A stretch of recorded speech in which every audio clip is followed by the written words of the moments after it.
What's good, YouTube? It's your boy He Got Sports back with another video.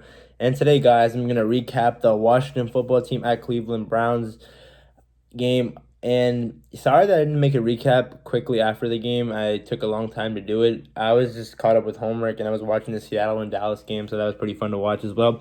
But next week's game against Baltimore, I'll try to get a recap as soon as the game's over. But yeah, where do I start? Washington football team loses 34-20, and it was a game that we should have won. We could have won, shoulda, coulda, woulda. But I guess we can start with the studs.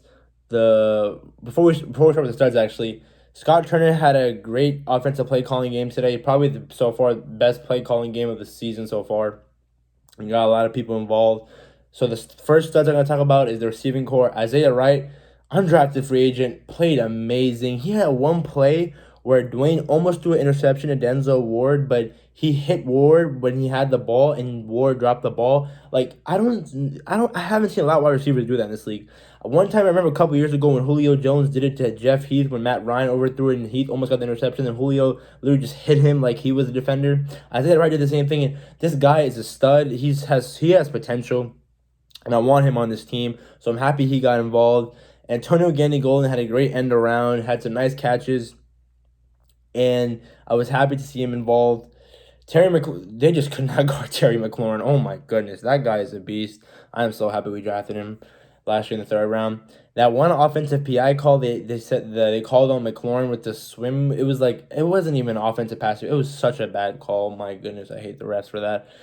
But the receiving corps and Logan Thomas had some nice catches. The fourth down catch was crucial. That ended up being a touchdown. Dontrell Inman had 2 touchdowns. The veteran, the guy did get hurt and eventually in the game, but he got a little bit. I think he's gonna be fine. Another stud for us was the running game today, specifically Antonio Gibson. He had some nice runs and he had a touchdown. And going with the run game, the offensive line, I feel as if they had a great game because besides the Myles Garrett strip sack, which he blowed up Jerron Christian on that play. But yeah, I feel like the offensive line, they gave protection and they blocked pretty well. And now when it comes to studs on the defense, Montez Sweat, Daron Payne, Jonathan, just amazing. They're monsters. Great game. Defensive line stepped up really even when they lost Matt Ioannidis and Chase Young in the beginning of the game. Matt Ioannidis had an arm injury. Chase Young had a groin injury.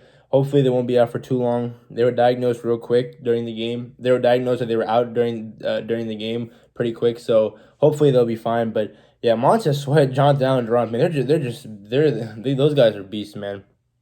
Remember, Montez Sweat had a great tackle for a loss. It was like 6 yards. He forced Baker to have an intentional grounding. He had like 2 sacks or 1.5. That guy's a beast. He stepped up even when some of our key players got hurt. But now we got to talk about our biggest dud. And he's the elephant in the room. You guys know who it is. It's Dwayne Haskins. It's Dwayne Haskins. Like, sorry for saying that twice. I just need to reiterate it that 3 interceptions, dude. Like, let's talk about the interceptions. The first one, he's staring down Logan Thomas, and he overthrows him, and Carl Joseph picks it off. So he's like, okay, he learns from it. Don't stare down your receiver or tight end or whatever. He sees Inman covered by someone. My camera just turned off. But anyway, Dwayne sees Inman covered by someone and throws it again when someone is covered. Literally stares at him, and the linebacker picks it up for a second interception. I'm like, okay, so maybe he'll learn that mistake, even though he should have. And the third time he sees Inman covered, he throws it again. It's like, you think someone would learn from their mistakes, but when you just keep doing them, it's like, wow.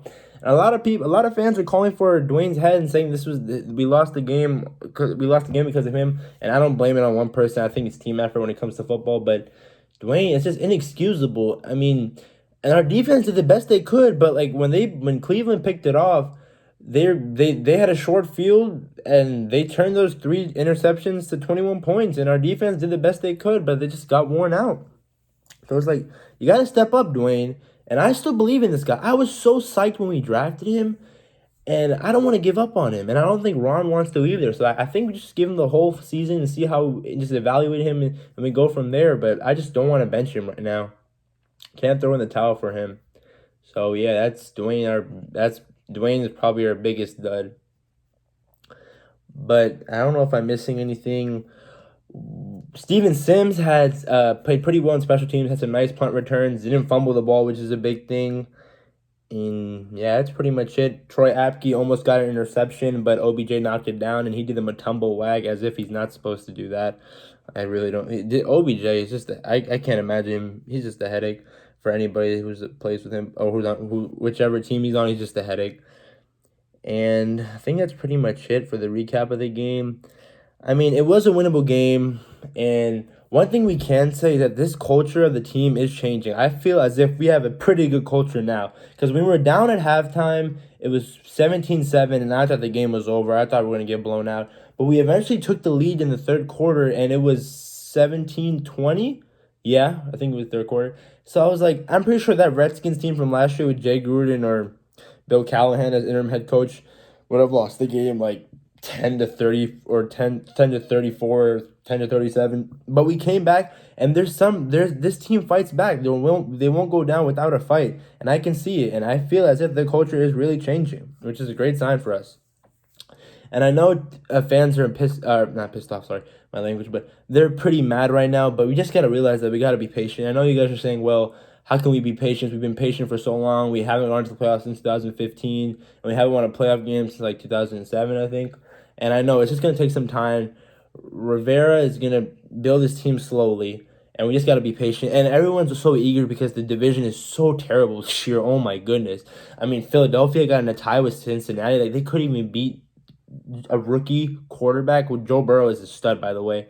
They couldn't beat Cincinnati. The Giants got blown out by third stringers. And Dallas, I feel as if they're going to win the division with like 9 or 8 wins and probably lose in the wild card as usual. But yeah, the division is so weak, and fans really want to win this team. Really want to win this division and go to the playoffs. And it's still possible, but I just don't think so. It's going to be hard. But that's pretty much it, guys. It was a tough loss. We got Baltimore next week. That's going to be a rough game. I'll have that preview for that game out this week. But yeah, tough loss. Hopefully we can show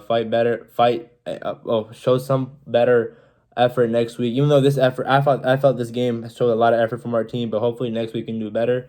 And yeah, that's pretty much it, guys. Peace out. Hail to the Washington football team.